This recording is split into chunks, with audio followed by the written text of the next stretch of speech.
रात का टाइम। वो सभी डाइनिंग टेबल पर बैठे हुए थे और हांग उन्हें खाना सर्व कर रहा था। तब शैनजी कहता है, भाभी, अब जब यू को दफना दिया गया है तो अब आपको फैमिली बिजनेस का ध्यान रखना चाहिए। इसे ऐसे ही टाला नहीं जा सकता है। पिछली बार जब मैं रेशम और साटन की दुकान पर गया था तो मैंने देखा कि वहाँ का बिजनेस मंदा था। वहाँ काम नहीं हो रहा है। अगर आप इसे संभाल नहीं सकती तो आप इसे मुझे दे दे और इससे मैं आपका बोझ बांट लूंगा। तब किनलियान कहती है, क्या? शैनियू का शरीर अभी ठंडा भी नहीं हुआ है और तुम पहले से ही रेशम और साटन की दुकान के बारे में सोच रहे हो? तब शैनजी कहता है, भाभी, आप किस बारे में बात कर रही हैं? मैं तो बस आपकी मदद कर रहा हूँ। आप ऐसा क्यों कह रही है जैसे मैं यह सब आपसे छीन रहा हूँ? तब ये सुनकर किनलियान अपने मन में कहती है, मुझे डर है कि अगर मैं तुम्हें इसकी देखभाल करने के लिए दूंगी तो यह तुम्हारी हो जाएगी। तुम इस पर कब्जा कर लोगे। तब शाओशी कहता है, अंकल, क्या अब मैं इस फैमिली में नहीं हूँ? तब ये सुनकर किनलियान कहती है, शाओशी, क्या तुम रेशम और साटन के बिजनेस में इंटरेस्टेड हो? तब शाओशी किनलियान के हैंड को होल्ड करता है और फिर कहता है, चाहे मैं कितना भी बिजनेस में इंटरेस्ट लेना चाहूँ या ना चाहूँ, मैं किसी को भी मेरी दादी को परेशान नहीं करने दूंगा। तब किनलियान कहती है, मेरा अच्छा बच्चा, तुम बहुत ही अच्छे बच्चे हो। यह अच्छा था कि उस साल जब मैंने तुम्हें देखा था तो तुम उसी पल मुझे पसंद आ गए थे। तब हांग खाना सर्व करते हुए अपनी तिरछी नजरों से उन दोनों को ही देख रहा था। फिर हांग अपने मन में कहता है, यह अफसोस की बात है कि शैनशी जिन एक एक्टर नहीं है। वह कितनी अच्छी एक्टिंग करता है। वहीं शैनजी को ये सब देखकर बहुत गुस्सा आ रहा था। तब वो अपने मन में कहता है, एक बच्चा जिसका शैन फैमिली के साथ कोई भी खून का रिश्ता नहीं है, वह मेरे खिलाफ लड़ने की हिम्मत कर रहा है।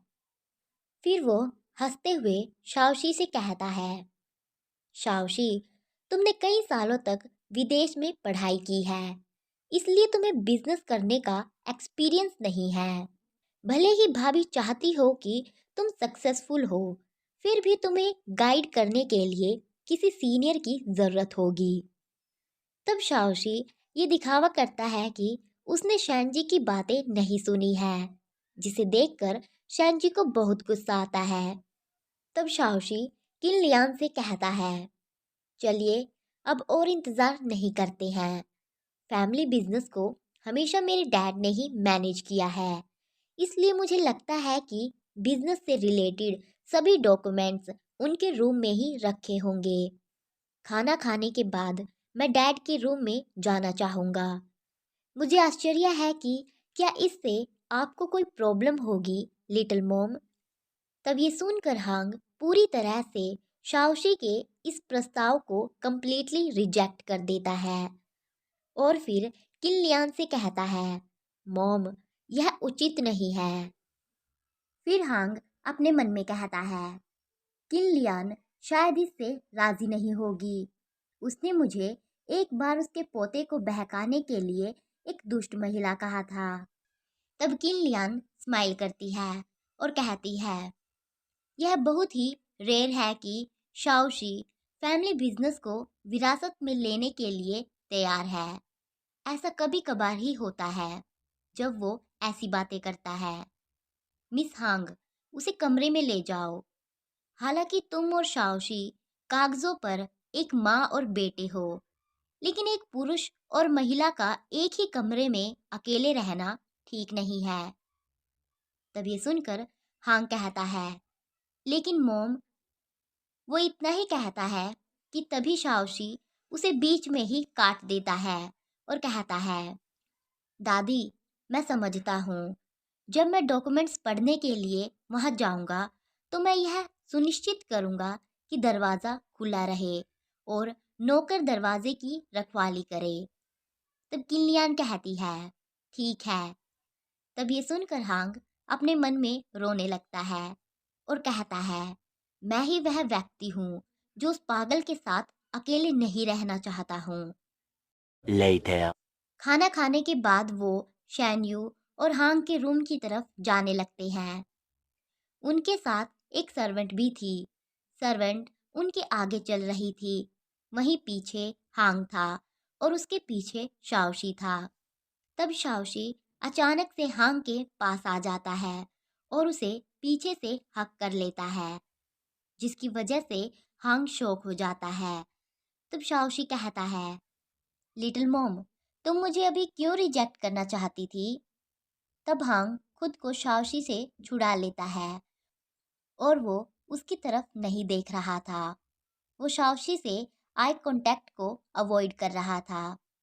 तब हांग कहता है, मैडम ने मुझे पहले भी तुम्हारी वजह से सजा दी थी। अगर तुम और मैं फिर से एक ही कमरे में रहे तो मुझे डर है कि मैं मर जाऊंगी। तब शाओशी कहता है, लिटिल मॉम, डरो मत। अगर हम दोनों दोस्त हैं तो बेशक मैं तुम्हें प्रोटेक्ट करूंगा।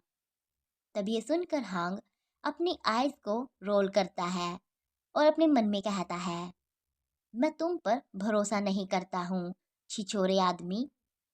तब शाओशी हांग के चिन्ह को पकड़ता है और उसे दीवार पर पिन कर देता है और फिर कहता है, लेकिन अगर हम दोस्त नहीं हैं।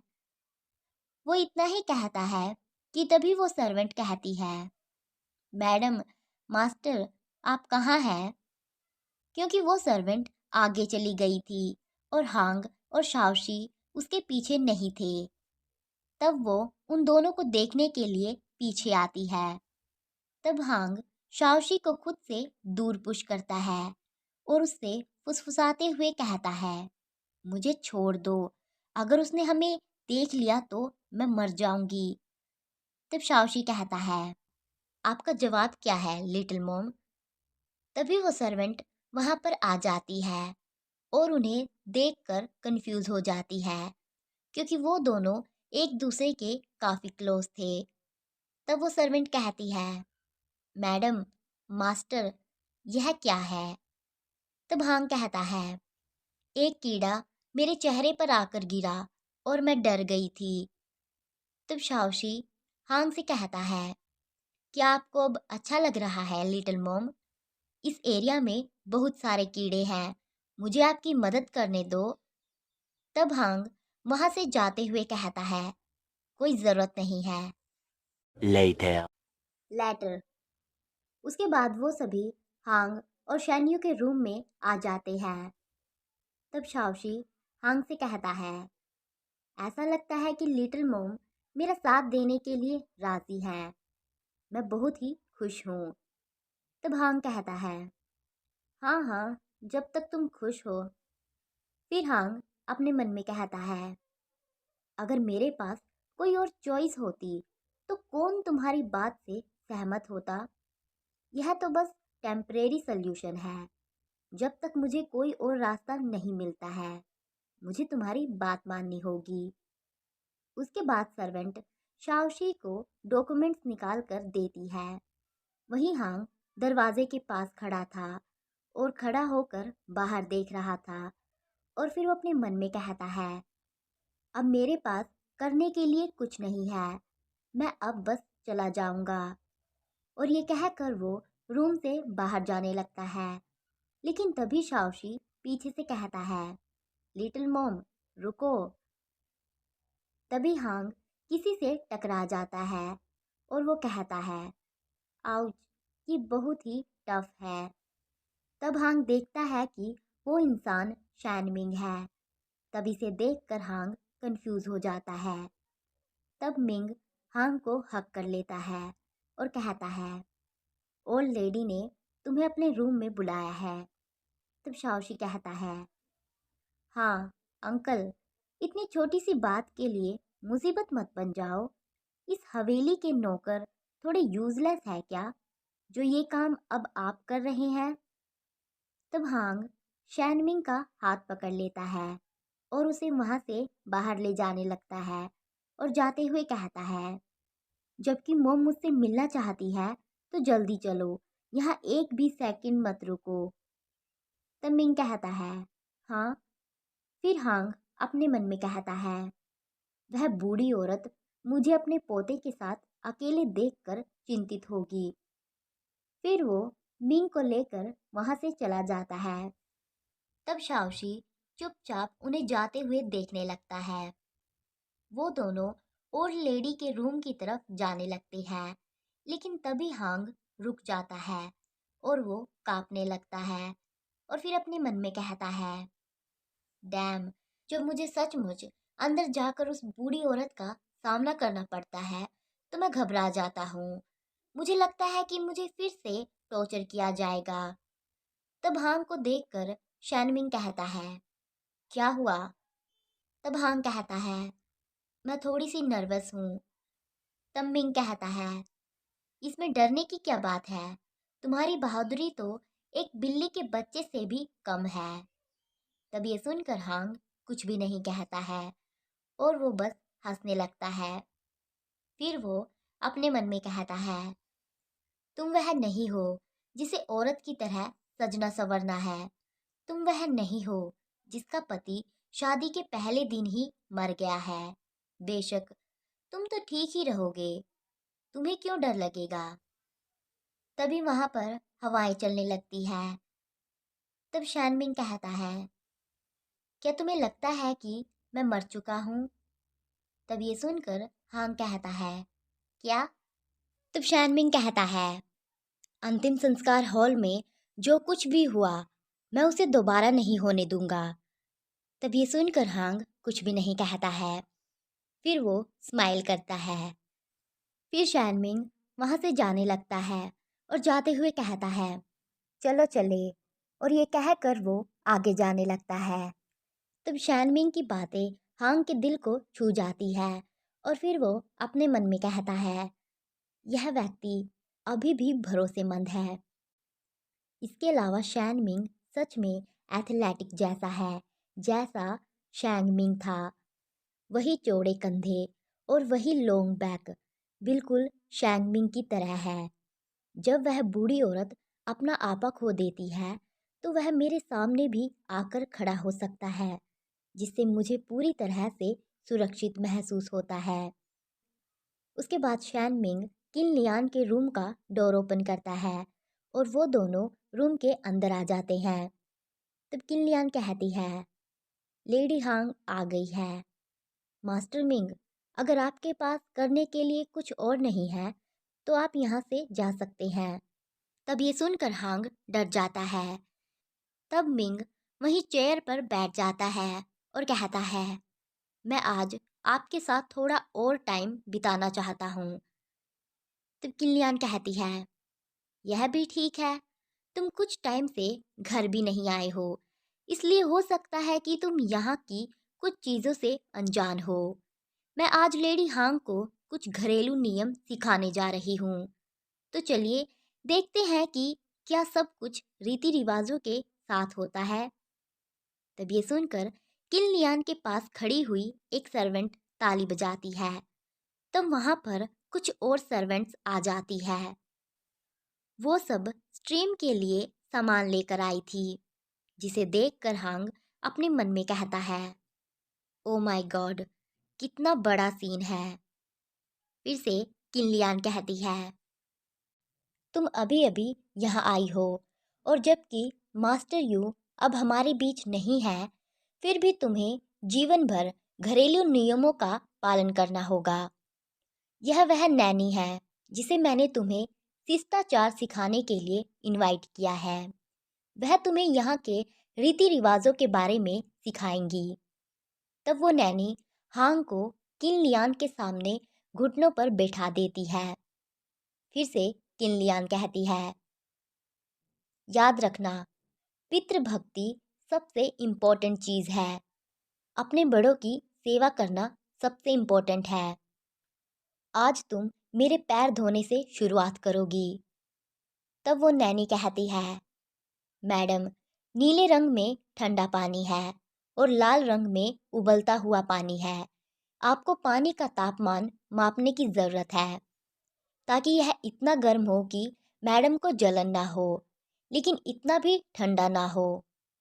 तब हांग अपने मन में कहता है, मुझे इस बारे में बहुत बुरी फीलिंग आ रही है। तब किनलियान कहती है, लेडी हांग। तब हांग अपने सिर को हाँ में हिलाता है। तब किनलियान अपने पैर को उठाती है और कहती है, प्लीज़ स्टार्ट करो। तब हांग एक बकेट में पानी को मिक्स करता है और फिर अपने मन में कहता है, वह मुझ पर अपना अधिकार जताने की कोशिश कर रही है, मुझे खुद को रोकना होगा। फिर हांग उस पानी के टेम्परेचर को अपना हाथ डालकर चेक करता है और फिर से अपने मन में कहता है, यह तापमान ठीक होना चाहिए। फिर हांग स्माइल करता है और किन लियान से कहता है, मॉम प्लीज़ इंजॉय कीजिए। तभी वो नैनी कहती है, लेडी आपको खुद ही उनके पैर धोने होंगे। तब हांग कहता है, हाँ ठीक है। फिर हांग आराम से किन लियान के पैर धोने लगता है और अपने मन में कहता है, मैंने पहले कभी अपनी मोम के भी पैर नहीं धोए हैं। तभी किन लियान उस पानी के बकेट को लात मारती है, जिससे वो बकेट हांग के ऊपर जाकर गिरता है। तब किन लियान चिल्लाते हुए कहती है, यह बहुत ही ठंडा है, क्या तुम्हें ठंड का एहसास नहीं हो रहा है? तब इसकी वजह से हांग को गुस्सा आता है और वो गुस्से में अपने हाथों को कस लेता है और अपने मन में कहता है, मुझे गुस्सा नहीं होना चाहिए, नाराज मत हो, यह सिर्फ एक फिक्शनल वर्ल्ड है। मैं बस जल्दी से टास्क पूरा करूँगा और यहाँ से चला जाऊँगा। और ये कहकर वो फिर से उस बकेट में पानी डालता है और उससे किन लियान के पैर धोने लगता है। लेकिन फिर से किन लियान उस बकेट को लात मारती है और कहती है, यह इतना गर्म क्यों है? नैनी पहले उसे खुद पर इसे ट्राई करने दो, वह जान जाएगी कि दूसरों को ठीक से सर्व करने के लिए पानी का सही तापमान क्या होना चाहिए। तब वो नैनी चिल्लाते हुए कहती है, नौकरानियों चलो हमारी लेडी की मदद करो। और फिर वो नैनी हांग से कहती है, माय लेडी हमें माफ़ कर दीजिए। और ये कहकर वो गर्म पानी में हांग के हाथ को डालने लगती है। तब हांग उनसे अपने हाथ को छुड़ाने की कोशिश करता है और कहता है, मोम मैं जानती हूँ कि मेरी गलती थी, प्लीज़ मुझे माफ़ कर दीजिए, मुझे छोड़ दीजिए। तभी शैनमिंग उस नैनी को किक मारता है, जिसकी वजह से वो ज़मीन पर जाकर गिरती है और दर्द की वजह से चिल्लाती है और कहती है, आउच। फिर मिंग किन लियान से कहता है, क्या आप इसी तरह शिष्टाचार सिखाती हैं मोम? इसमें कोई आश्चर्य की बात नहीं है कि क्यों नौकरानी रुई शू ने पिछले साल आपके डिसिप्लिन सिखाने के बाद उसने झील में कूदकर अपनी जान दे दी। आप आत्माओं में विश्वास करती हैं, लेकिन क्या आपको डर नहीं लगता है कि वे रात के अंधेरे में आपकी जान लेने आ जाएंगी? तब किलियान कहती है, तुम्हारी हिम्मत कैसे हुई? क्या तुम अपनी माँ से ऐसे बात करोगे? तब शैनमिंग हांग को ज़मीन से उठाता है और फिर कहता है, अगर मेरे शब्द आपके लिए इतने ही घटिया हैं। और ये कहकर वो अपनी गन को निकालता है और उसे किल नियान पर पॉइंट करता है और फिर से कहता है, तो हम बात करने के लिए कोई और रास्ता क्यों नहीं ढूंढते हैं? तब किल नियान चिल्लाते हुए कहती है, क्या तुम करना क्या चाहते हो?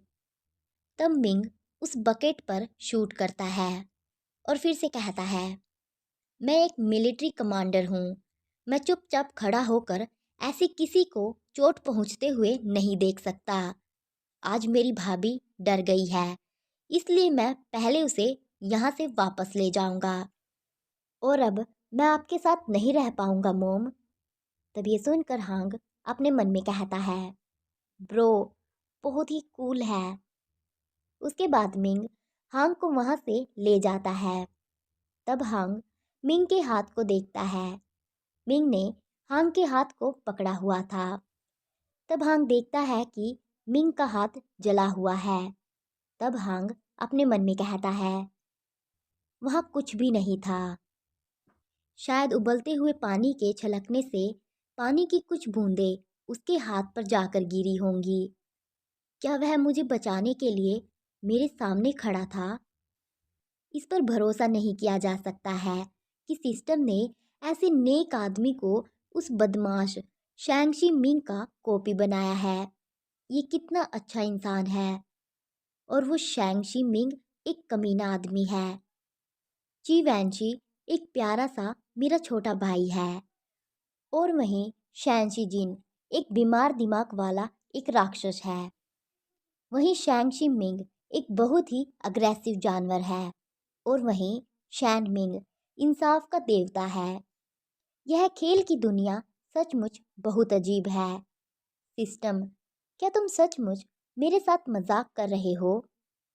तभी शैन मिंग पीछे मुड़कर देखता है और हांग से कहता है, तुम बस खामोश होकर मुझे क्यों देख रही हो? क्या तुम बहुत डर गई हो? तब ये सुनकर हांग कंफ्यूज हो जाता है, लेकिन फिर वो स्माइल करता है और कहता है, नहीं, अभी तुम बहुत ही कूल थे। Thank you so much.